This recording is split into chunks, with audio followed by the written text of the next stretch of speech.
So, willkommen da beim Cola-Podcast. Wieso gibt es diese Folge? Für die sich interessieren oder ein bisschen schlauer machen wollen, wenn es um den Swiss Music Awards geht. Vielleicht viele von euch, die da beim Cola-Podcast damals zuschauen, ist das ein bisschen das erste Mal, dass einen Bezug aufbauen zum Swiss Music Awards. Ich finde es wichtig, dass es erwähnt wird, auch für neue, junge Musikschaffende, die sich dafür interessieren, weil es wie so sinnbildlich, der Swiss Music Awards, für Industrieleute, aber auch für Musiker und Musikerinnen in der Schweiz immer so der eine Tag ist, wo halt Musikkultur abgefeiert wird, wo natürlich auch die Industrie abgefeiert wird, also die Business-Seite dahinter, aber es geht in erster Linie, all die Nominationen oder alles, was wir da werden ein bisschen anschauen, geht natürlich auch um die Musikkultur selber, beziehungsweise um die Schweizer Musiklandschaft. Von dem her interessiert es mich natürlich auch, was neue oder junge Musikschaffende vor allem von diesen Awards halten. Kann sich natürlich jetzt darüber streiten, wie spannend die jetzt sind für jemanden, der das noch nie geschaut hat. Dieses Jahr werden wir da sicher neue Erfahrungswerte sammeln können. Ich würde jetzt einfach ein paar Folgen dazu machen. Das ist jetzt noch ein bisschen gefreestylt. Ich muss da jetzt schnell schauen, wegen dem Audio, aber das ist jetzt alles noch so ein bisschen gefreestylt, würde ich sagen. Ich weiss auch nicht, wie viele Teile es wird geben. Ich habe ein paar Fragen bzw. ein paar Sachen generell übergreifend zu den Awards erklären oder versuchen zu erklären. Ich sage bewusst versuchen, weil wenn es so ums Reglement geht, wie Leute nominiert werden, bzw. wie Künstler und Künstlerinnen nominiert werden, sind da recht viele Mechanismen im Hintergrund und es ist relativ komplex. Wir können gewisse Sachen davon auch aufschlüsseln. Ich werde das aber wahrscheinlich in verschiedenen Episoden machen müssen.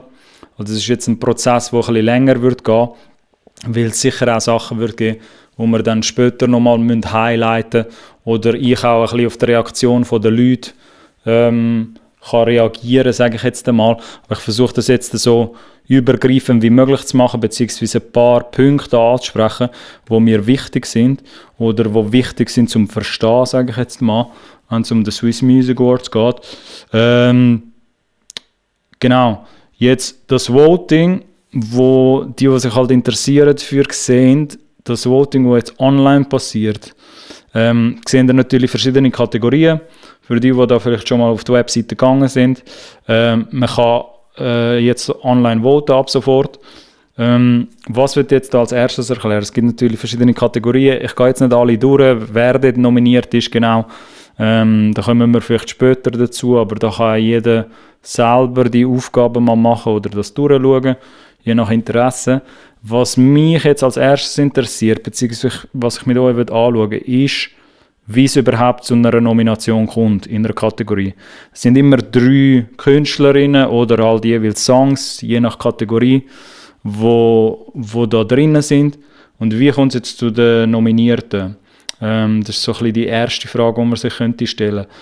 Dazu gibt es auf der gleichen Seite, findet man auch irgendwo unter den SMAs, gibt es glaube ich einfach mehrere zusätzliche Quellen.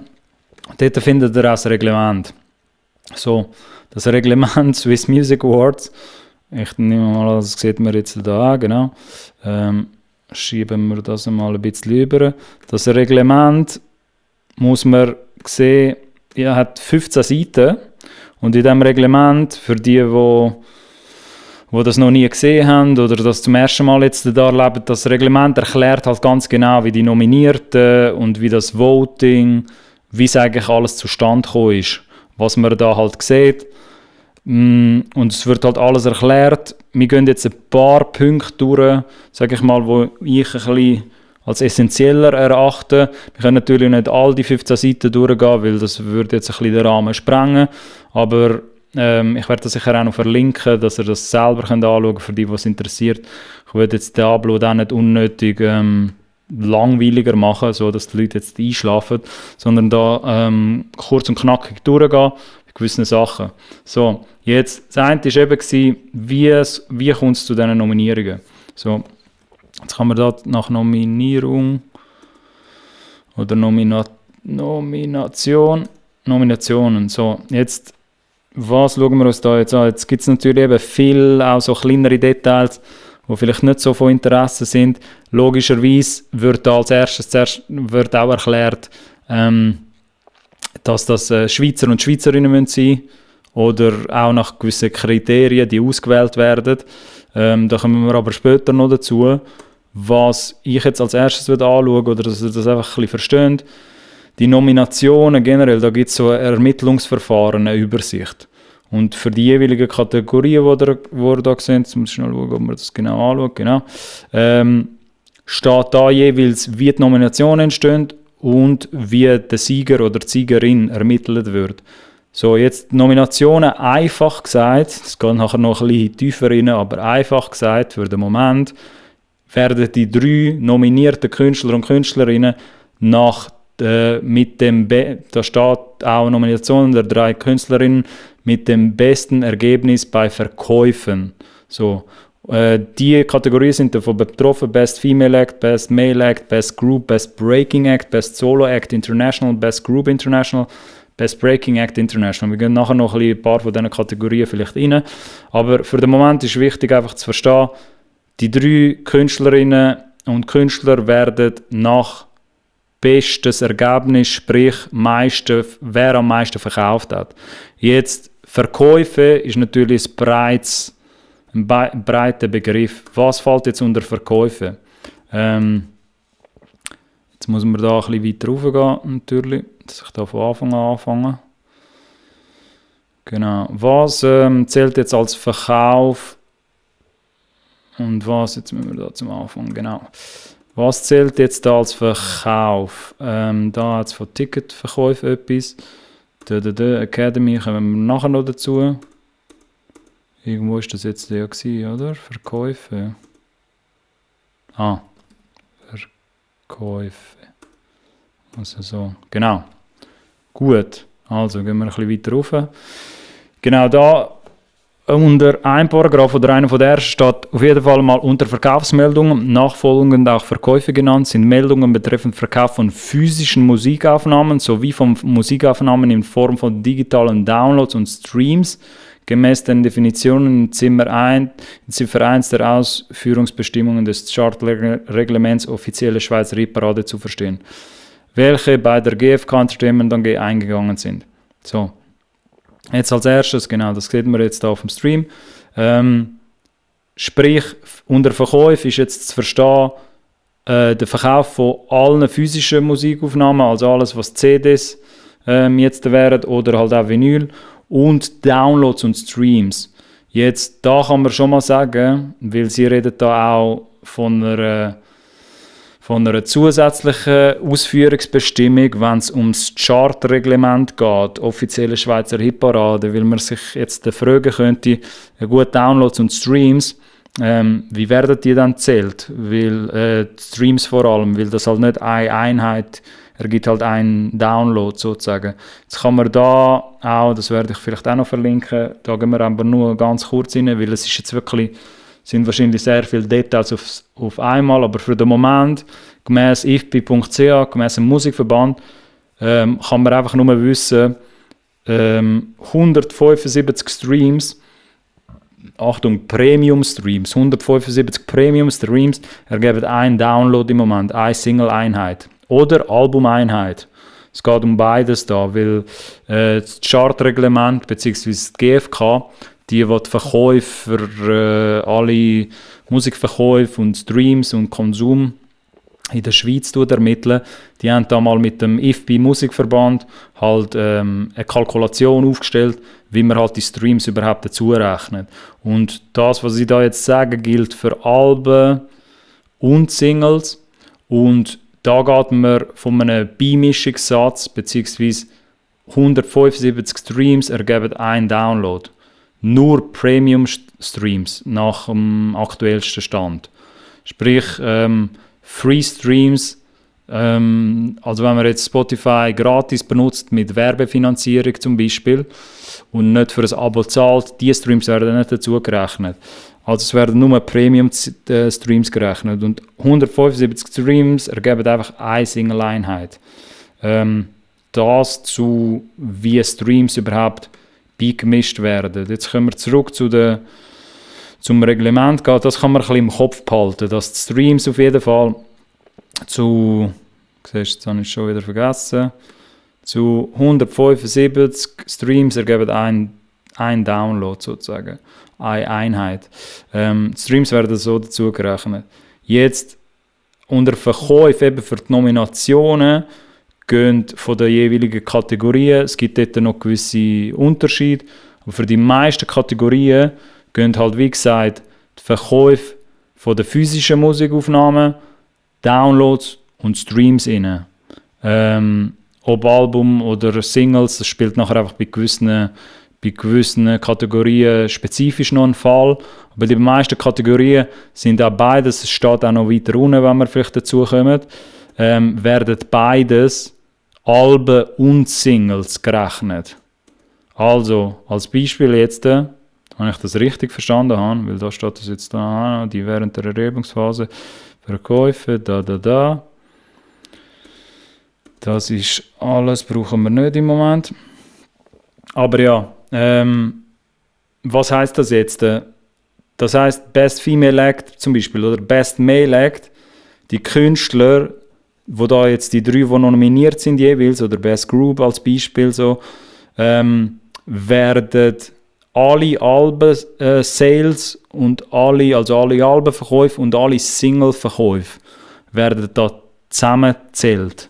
Und Singles, wie gesagt, mit Download-Einheiten 1:1 oder Streams, 175 Streams ergeben ein Download. Sprich, es gibt dann einfach eine Zahl für digital und physisch. Und das wird dann physisch, genau, Alben und Singles, wo gestreamt und verkauft worden sind. Und das wird dann zusammen, ergibt das die 3 Nominierten, nach wer am meisten verkauft hat. Cut. Da muss ich jetzt schnell cutten. Ich mache das sehr, sehr ungern, weil ich irgendwie den Flow von diesem Video nicht zerstören will. Aber ich habe jetzt gerade in der Nachbearbeitung gemerkt, dass ein kleines, aber entscheidendes Detail jetzt gerade noch gefehlt hat. Ihr werdet da jetzt vorher gesehen haben, dass ich über Alben geredet habe, Mehrzahl. In dieser Erhebungsphase, wo wir dann später noch werden im Video sehen, das stimmt nicht ganz, dass es verschiedene Alben sind, die dort zählen, sondern nur ein Album von dem jeweiligen Erhebungsjahr, also 2020 jetzt in dem Fall, wie wir das erklären, zählt das Album bzw. das Projekt, was am meisten verkauft hat, oder die Musikaufnahme, die am meisten verkauft hat. Das sieht man da auch noch, eben würde ich als kleinen Nachtrag da noch rein tun, bevor das Video weitergeht. Unter C, jeder Künstlerin kann nur einmal pro Kategorie nominiert werden. Pro Kategorie werden dabei als Ermittlungsgrundlage, Achtung, die Ergebnisse der Musikaufnahme des Künstlers oder der Künstlerin mit den meisten Verkaufsmeldungen berücksichtigt. Sprich, wenn der Künstler oder die Künstlerin in dem Erhebungsjahr, also 2020, 2 Alben released hat oder mehrere Alben, was jetzt, auch wenn muss ich zwar korrigieren, aber es ist halt wieso nicht vorgekommen jetzt unter den Nominierten, die wir da anschauen, oder deren Kategorie, dass jemand 2 Alben released hat. Aber wenn es so wäre, dass 2 Alben released werden, wird nur das berücksichtigt für die Nomination, wo am meisten Verkaufsmeldungen reingekommen ist, sprich mehr verkauft hat. Es wird immer nur ein Albumprojekt gezählt. Es werden nicht 2 oder 3 Albenprojekte zusammengezählt, wenn mehrere Alben rausgekommen sind in diesem Jahr. Genau, das wollte ich da noch dazu tun und jetzt geht es weiter mit dem Video. Genau, jetzt das Ganze, indem ich das jetzt natürlich sage, das ist jetzt halt meine persönliche Meinung dort, wo jetzt der Kleine fließt. Ich finde es ein bisschen schade, dass man nicht wieso weiss, wie viele Verkäufe das tatsächlich sind. In Zahlen. So viel mehr ist, es sei denn, wir schauen das mal in einer anderen Episode an, wird das nirgends erklärt, beziehungsweise wird das auch nirgends deklariert, von wie vielen Verkäufen wir da tatsächlich reden. Und das macht es jetzt natürlich ein bisschen schwierig, zu sagen, was bedeutet das alles, weil man sieht jetzt da 3 Nominierte und weiss wieso effektiv nicht, wie viele Verkäufe da dahinter sind. Das wird halt wieso nicht transparent kommuniziert gegen aussen. Kann man jetzt darüber hirnen, wieso das so ist. Ich persönlich würde das gerne sehen, dass man das einfach ein bisschen einfacher alles nachvollziehen kann und dass das nicht so kryptisch ist. Aber einfach, dass die Leute verstehen, das ist auch nicht irgendwie random zusammengewürfelt. Das ist jetzt auch nicht ein Verfahren, dass da jetzt einfach Leute nach Sympathiepunkten, sage ich jetzt mal, gewählt werden. Die 3 Nominierten werden halt nach Verkäufen kommen sie überhaupt in die Nominationsliste unter den 3 meistverkauften. Jetzt bei den Songs allerdings, bei den Singles, gibt es noch etwas Zusätzliches. Das findet man da, wenn man unter 1/3 sucht. Nämlich steht da auch noch zusätzlich die GfK Entertainment AG, also das ist das Marktforschungsinstitut in der Schweiz, wo halt alle Verkäufe geht registrieren sozusagen, alle Streams, die passieren auf den Streaming-Plattformen, aber auch alle CD-Verkäufe oder Downloads, die da passieren. Da steht unter anderem, die GfK Entertainment AG erstellt aufgrund der von ihnen erfassten Verkaufszahlen während der Erhebungsphase, zu der kommen wir noch, zu der Erhebungsphase, zu den jeweiligen Kategorien eine Nominationsliste der 3 Künstlerinnen mit den meisten eingegangenen Verkaufsmeldungen von Alben und Singles, wobei die Single-Verkaufsmeldungen zu 1/10 gewichtet werden. Sprich, also sei mal jetzt dahingestellt, wieso das gemacht wird, gibt keine Erklärung für das. Also wieso jetzt der 1/10 die Gewichtung genommen worden ist. Aber wenn ich das jetzt richtig verstehe und quotet mich da jetzt nicht, so, weil das ist jetzt einfach meine Interpretation, beziehungsweise, also es gibt da jetzt nichts zum Fehlinterpretieren, aber so habe ich das jetzt verstanden. 1/10, sprich die Singles werden durch 10 gerechnet. Also die totalen Singles, die nachher in der Erhebungsphase zusammengerechnet werden, die werden durch 10 gerechnet. Also die werden einfach anders gewichtet. 1/10 wird davon genommen, wenn ich das jetzt richtig verstanden habe. Wieso jetzt die Gewichtung von 1/10 bei Singles ist jetzt, wüsste ich nicht. Ich kann mir vorstellen, wieso das gemacht worden ist. Aber auch da wieder, es ist halt ein bisschen schwierig, wenn du nicht weißt tatsächlich, wie viele Sales da dahinter sind. Also es wäre halt irgendwie gut gewesen, aber das haben sie halt jedes Jahr, also das haben sie in den letzten Jahren auch nie gemacht. Wenn er mich persönlich fragt, wie wir das jetzt da so durchgehen, würde es halt wirklich helfen, wenn man wüsste, wie viele Sales da wirklich dahinter stecken. So. Man kann sich schon, es ist schon nicht so kompliziert, eben, wenn man jetzt halt versteht, Alben und Singles werden gerechnet, bei den meisten Kategorien, eben bei gewissen gibt es noch schnell Unterschiede, die schauen wir uns nachher vielleicht noch an. Aber bei den meisten werden die Sales von Alben und Singles gerechnet und dann muss man einfach noch beachten, bei den Singles sind 175 Premium-Streams, Achtung, nicht alle Streams, sondern nur die Premium-Streams, die mit Bezahlabos entstanden sind. Und mit Bezahlabo meint man jetzt zum Beispiel all die Streams, die auf YouTube passieren, die nicht mit einem YouTube Music Account passiert sind oder mit einem Abo, jemand zahlt monatlich für den YouTube Account, die werden zum Beispiel nicht gezählt. Verstehen Sie jetzt zum Beispiel den Unterschied zwischen Premium und Freemium? Das ist jetzt aber mal ein Thema für ein anderes Mal, das wir aufmachen können. Aber es werden halt bei den Singles, die da auch reinkommen in die Nomination, werden halt 175 Streams ergeben ein Single-Download sozusagen. Und dann werden alle Downloads zusammengenommen, alle Streams mit dem Beimischungssatz durch 175 und das ergibt das Total von den Singles.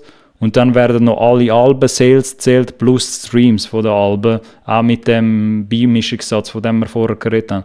Bei den Singles als drittes muss man einfach darauf achten, da wird 1/10 gewichtet, wenn ich das jetzt so richtig verstanden habe. Sprich, die Alben sind mehr wert, Alben-Sales. Also die Singles werden einfach anders gewichtet, also je nachdem, aus welcher Perspektive man das jetzt anschaut. Und das ergibt nachher die 3 Nominierten, die ihr da jetzt seht, die zum Voting freigegeben worden sind. Jetzt bei gewissen Kategorien wie Best Breaking Act, SRF Best Talent, gewisse Best Act Romandy, gewisse werden da anders gerechnet, aber wenn ihr da seht, Best Male Act, Best Female, Best Group, all die werden jetzt mit dem Schlüssel gerechnet, wo wir vorher ein bisschen durchgegangen sind. Genau.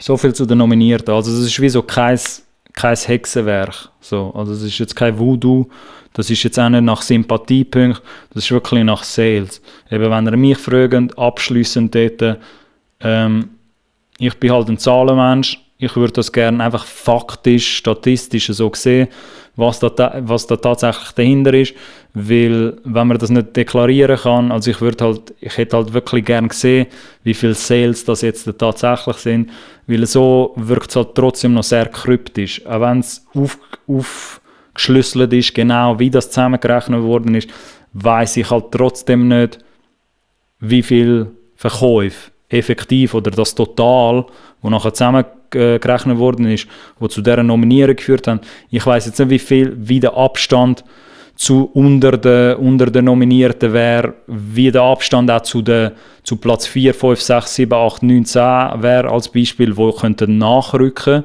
weil es haben halt unter den jeweiligen Kategorien nur immer 3 Plätze. So, und jetzt Platz 4, 5, 6, 7, 8 etc.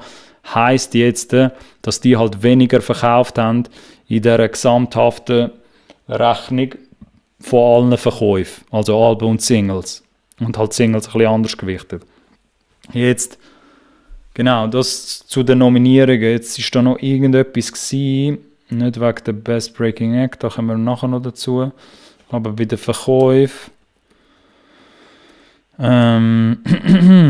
Genau, bei den Verkäufen steht auch noch zusätzlich, das kann man sich aber selber durchlesen, gewisse Sachen sind da ausgeschlossen, Weihnachtsalben, Compilations, Unplugged-Sachen, Soundtrack-Alben, also politische Alben, gewisse Sachen, die da so ein bisschen Grauzonenbereich sind, die nicht so offizielle Releases sind, die sind da nicht dazugerechnet worden.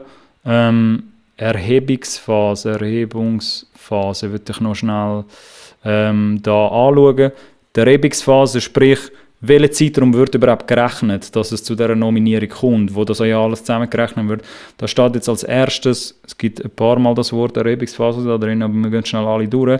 Die Erhebungsphase entspricht dem jeweils von der GfK Entertainment AG publiziertem Chartjahr, kann vom Kalenderjahr abweichen, welches den jeweiligen Swiss Music Awards vorgegangen ist. Sprich, das sind jetzt Swiss Music Awards vom 26. Februar 2021. Die Nominierten, die ihr da gesehen oder das Erhebungsjahr, ist logischerweise jetzt 2020 gewesen. Also das ganze 2020 wird da gerechnet. Was ja eigentlich auch Sinn macht. Genau, Erhebungsphase, viel mehr steht da jetzt nicht. Es gibt da gewisse Verfahren, Zulassungsbestimmungen, dass man irgendwie nicht zweimal vorkommen kann in gewissen Kategorien. Das schauen wir uns aber jetzt nicht genauer an oder vielleicht einmal in einer anderen Folge. Ich kann jetzt einfach verständlich machen, dass die Erhebungsphase halt das ganze Jahr betrifft, also das ganze letzte Jahr, wenn ich das richtig verstanden habe jetzt. Eben bei gewissen Sachen muss ich sagen, Disclaimer, es könnte auch gewisse Sachen ein bisschen fehlerhaft sein, wo ich da versuche zu erklären, weil das Chart-Reglement bzw. das Nominierungsreglement oder das Reglement von der Swiss Music Awards ist nicht gerade einfach so. Also beziehungsweise es ist eine schwierige Aufschlüsselung teilweise. Genau, gewisse Sachen sind halt wie gesagt logischer, gewisse andere Sachen nicht so. Aber ich kann jetzt als erstes einfach mal zum Verstehen geben, wie die 3 Nominierungen überhaupt passiert. Sprich, die ihr hier seht, sind immer die 3 meistverkauften Künstler und Künstlerinnen. Und eben, es gibt dann natürlich 4, 5, 6, 7 in diesen Ranglisten, die haben dann aber weniger verkauft mit der Kalkulation, die da gemacht wird. Genau, soviel zu den Nominierungen. Jetzt die Nominierungen, gehen wir nochmal zurück, Nomination. Zu dem, weil das ist schon wichtig war. mit dem Ermittlungsverfahren. Da haben wir jetzt einfach mal festgestellt, die 3 Nominationen, wie die überhaupt entstehen. Genau. Die 3 Nominationen oder nach Verkauf sind halt für die Kategorien, die wir hier sehen. Die Siegerermittlung bei diesen Kategorien. Mir geht es jetzt halt nur um die nationalen Sachen. Die internationalen Kategorien interessieren mich jetzt im Moment nicht so für das Beispiel. Aber da bei diesen jeweiligen Kategorien, die ihr da jetzt seht, das wäre einmal Best Female Act, Best Male Act, Best Group, Best Breaking Act, Best Solo Act International, Best Group International, Best Breaking Act International. Da steht noch zu der Ermittlung der Sieger bzw. Siegerinnen Ergebnis von Verkäufen, Academy Voting und Public Voting ergibt bzw. die Siegerin oder der Sieger. Verkäufe haben wir jetzt durchgemacht, was das bedeutet. Academy Voting, also Verkäufe kommen wir nachher noch dazu, wie das alles jetzt zusammenspielt. Was ist jetzt Academy Voting? Academy, ist richtig geschrieben? Academy. Genau. Was ist jetzt das Academy Voting? Dort ganz kurz, wenn das funktioniert da. Academy, genau. Also bei der Academy kann man sich, wie gesagt, da auch selber ein bisschen durchlesen. Da ist einfach zu verstehen, die Swiss Music Awards bzw. die Verbände, die da dahinter sind, die das alles organisieren, die tun nebst dem Public Voting, also nebst dem öffentlichen Voting, wo jetzt Hinz und Kunz kann gehen voten für den Lieblingskünstler oder Künstlerin, tun sie auch eine Academy ermitteln, beziehungsweise Academy, wie sagen wir, nicht zur Verfügung stellen, aber Academy festlegen, die aus 50 Mitgliedern besteht. Und die Academy haben wieso auch alle, die 50 Mitglieder haben alle jeweils ein Vote. Also es sind 50 Mitglieder und ein Vorsitzender, zum genauer sein. Und die haben alle einen einzelnen Vote. Sprich, was ihr da jetzt seht bei dem Voting, also man kann es an diesem Beispiel jetzt machen, es hat wieso das Public Voting, wo wir alle jetzt da sehen, auch die Zuschauer, die jetzt die Episode da sehen. Und man hat wieso also der öffentliche, von der Perspektive jetzt vom öffentlichen Zuschauer, ein Zuschauer kann natürlich da jetzt mitvoten, also jeder, der auf die Seite zugreift. Und die Academy, wo aus Industrieleuten besteht, müsst ihr euch vorstellen, die haben auch jeweils zu jeder Kategorie ein Vote. Also, beziehungsweise könnt ihr halt auch sagen, für wer sie stimmen würden. Das ist nach Reihenfolge so, das wird dort auch noch aufgeschlüsselt, aber sie können wieso auch alle noch eine Stimme abgeben, sozusagen, zu jeder Kategorie. Und das sind eben die 50 Leute zusätzlich und das ist halt nachher wichtig, weil wir uns das noch anschauen, wie sich das dann zusammensetzt, wieso es die Academy gibt, beziehungsweise wie das dann alles insgesamt in die Siegerinnen-Auswahl hineingeht. Aber einfach wichtig zu verstehen, das ist nicht nur alles Public Voting, was jetzt da passiert, sondern es zählen auch die jeweiligen Votes von der Academy, von diesen 51 Leuten, von diesen 50 Leuten. Jetzt gibt es da ein weiteres Reglement, eine Übersicht für die, was halt interessiert, wer überhaupt in der Academy ist. Das heisst, wer die magischen 50 Leute sind, die da ausgewählt worden sind, weil es natürlich jetzt ein bisschen breit ist, wenn man sagt, das sind einfach Industrieleute, wer sitzt da genau dahinter. Die sind da alle namentlich erwähnt und jeweils ihre Titel. Kann man sich auch selber anschauen, vielleicht tue ich das noch in die Description. Und da werdet ihr auch merken, dass da auch Label-Industrieleute dabei sind, also von den 3 grössten Labels, von den Indie-Labels, gewisse Leute, Medienschaffende, einfach Industrieleute, die irgendetwas mit der Musikindustrie zu tun haben. Genau, ich gehe da jetzt nicht gross rein, selber noch bei der Academy-Aufteilung. Da kann man selber mal ein bisschen reinschauen, für die, was interessiert, wer da überhaupt noch wählen kann zusätzlich, beziehungsweise seine oder ihre Stimme kann geben.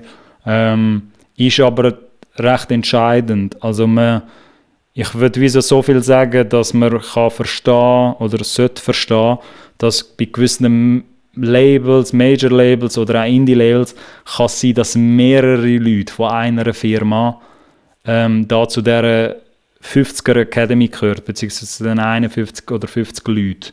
Sprich, bei gewissen Labels sind halt mehrere Leute vom gleichen Label, Achtung, die da voten können. Oder von der gleichen Firma. Genau, so viel kann ich jetzt dazu sagen. Gewisse andere Details gibt es da jetzt auch noch, wie die zusammengesetzt wird. Aber das sind halt Industrieleute, nicht nur Labelleute, wie gesagt, das sind auch gewisse Medienschaffende oder halt auch oder Branchenexperten, Leute aus der Live-Musikbranche sind auch noch dabei. Da könnte man jetzt genau schauen, wie das aufgeschlüsselt sind, beziehungsweise wie sich die 50 Leute zusammensetzen. Jetzt muss ich da noch schnell... Genau, dass ich noch Strom habe für die Folge. Genau, soviel zu der Academy. Wieso ist das jetzt wichtig, zu verstehen, dass es eine Academy gibt? Wenn man jetzt wieder zurückgeht zu der Nomination, zu der Übersichtsliste, sieht man ja, wie gesagt, die Siegerinnen oder der Sieger, die Ermittlung vom Sieger entsteht halt durch die Verkäufe, durch das Academy Voting und das Public Voting. Jetzt all die 3 verschiedenen Parteien sozusagen, wie werden die jetzt beigemischt, müsste man sich fragen, weil das kann man da natürlich auch anschauen. Ermittlung, das ist die Frage, wo wir das gesehen haben.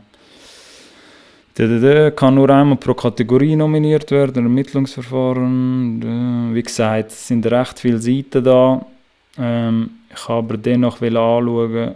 Genau, Siegerinnen-Ermittlung, Best Album, Best Hit Kategorien. Die Wahl der Siegerin in der Kategorie Best Hit durch das Public Voting aus dem Ergebnis der Auswertung der Verkäufe der jeweiligen Kategorie werden in 3 Nominierten. Okay, gut. Also, da werdet ihr sehen, da wird eben aufgeschlüsselt, wie bei gewissen Kategorien, in dem Fall Best Album und Best Hit Kategorien, oder auch Best Hit International, also für die International Kategorien zählt das auch. Das zählt aber jetzt nicht für alle Kategorien, aber für die wichtigeren, sage ich jetzt mal, glaube ich, so, wird das jetzt folgendermaßen beigerechnet.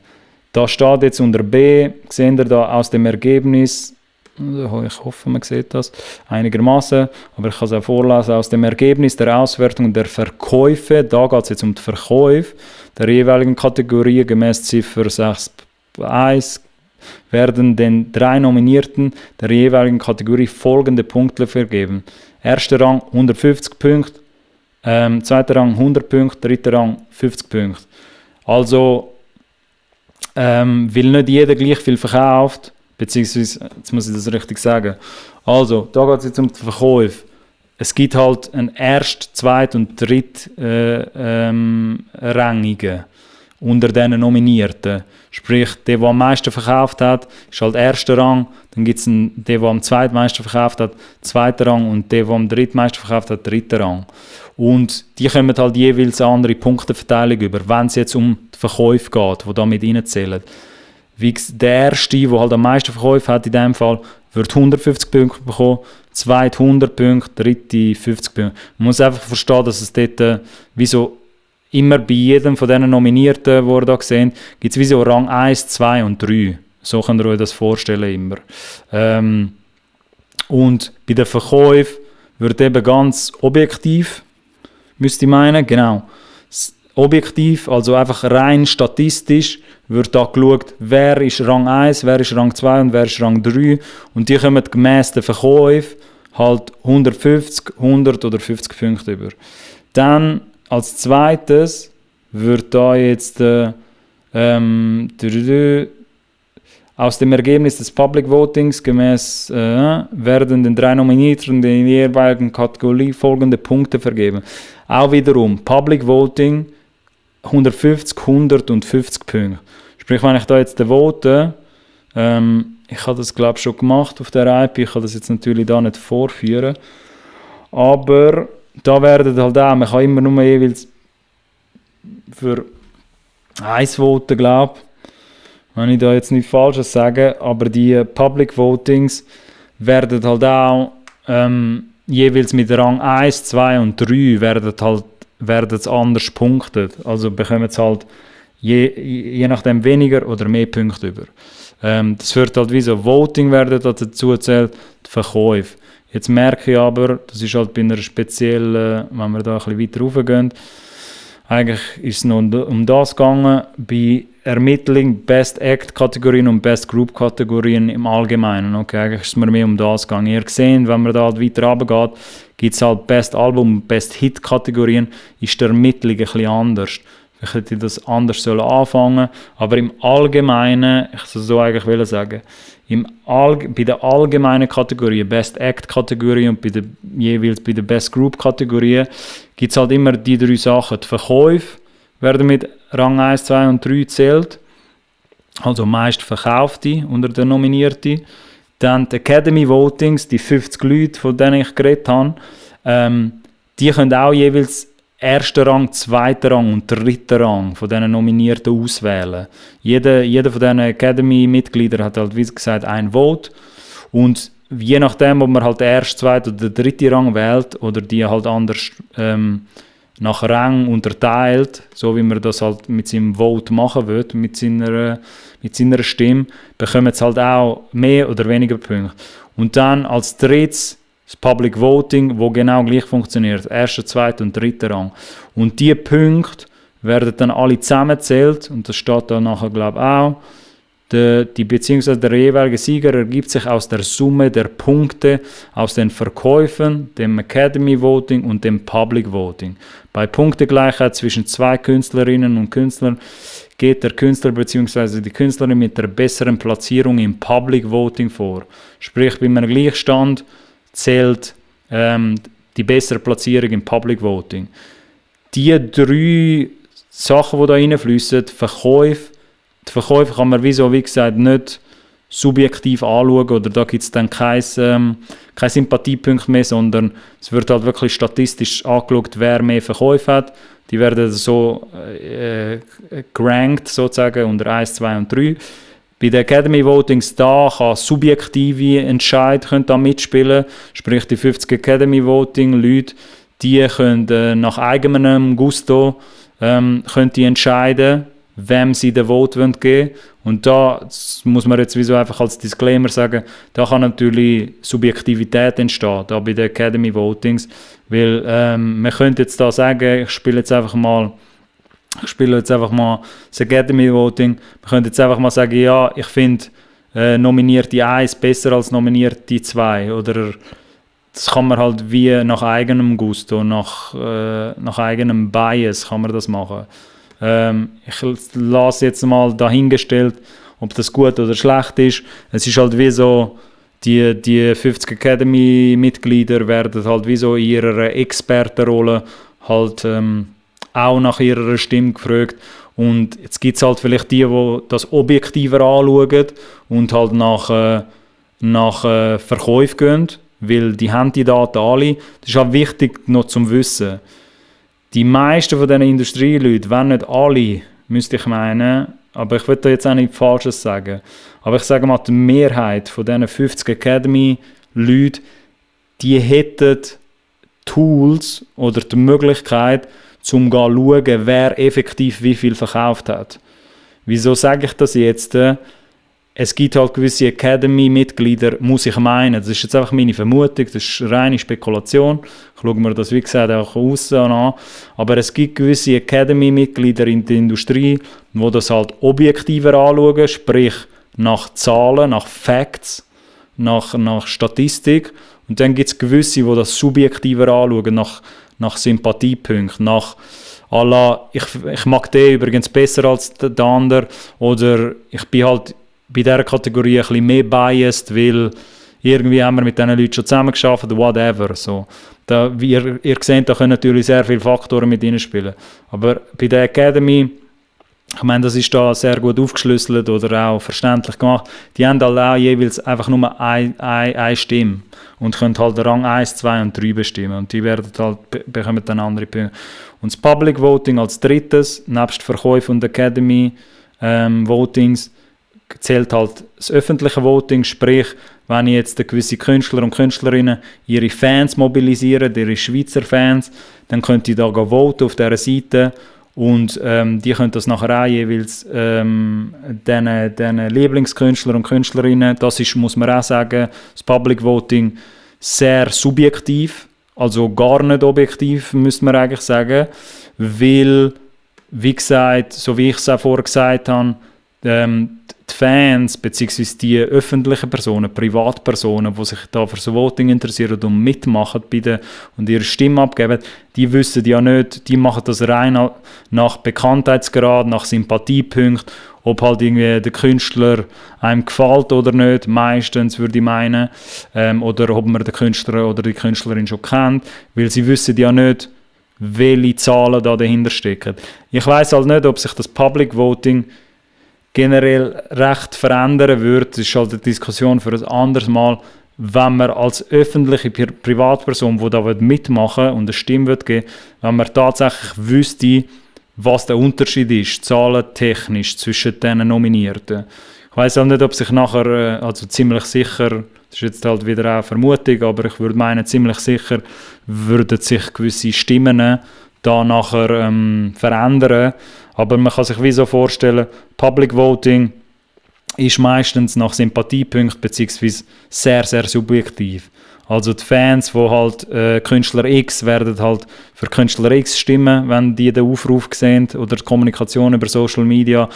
Die Fans von Künstler Y werden halt für Künstler Y stimmen und so weiter und so fort. Oder es gibt vielleicht auch Leute, die sich gar nicht Social Media anschauen, auf die Seite gehen und einfach nach Bekanntheitsgrad vielleicht wählen oder sagen, okay, Künstler X ist mir sympathisch und wegen dem stimme ich halt für den Künstler oder die Künstlerin. Und die drei, das ist eben für die meisten Best Act oder im Allgemeinen für die Best Act Kategorie und Best Group Kategorie werden halt die drei Verfahren zusammenzählt nachher nach Punkten.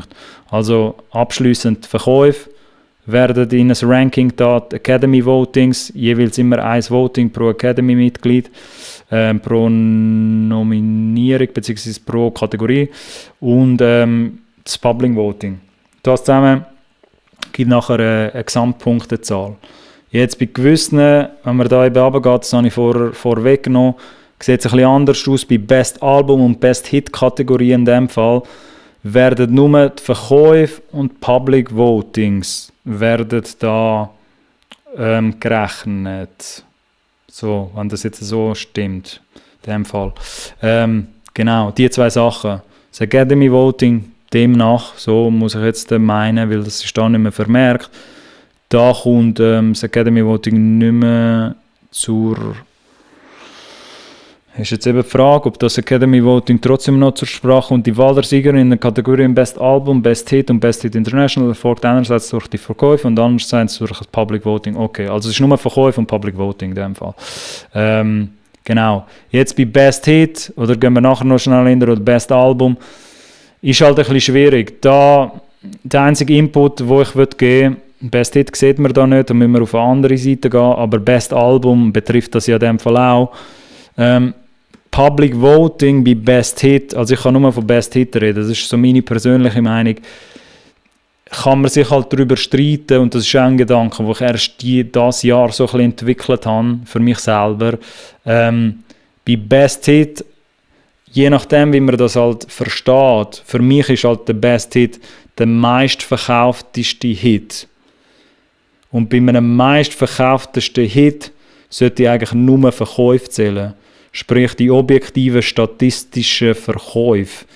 Aber es ist wichtig zu verstehen, dass bei Best Hit, dass es nicht heisst, dass nur die Verkäufe gezählt werden, sondern wenn gewisse Künstler und Künstlerinnen ihre Fans halt mobilisieren können, können sie durch subjektive Public Votings, also durch einen Bias sozusagen vom Fan, können sie da den Best Hit trotzdem zu ihrem Gunsten gewinnen.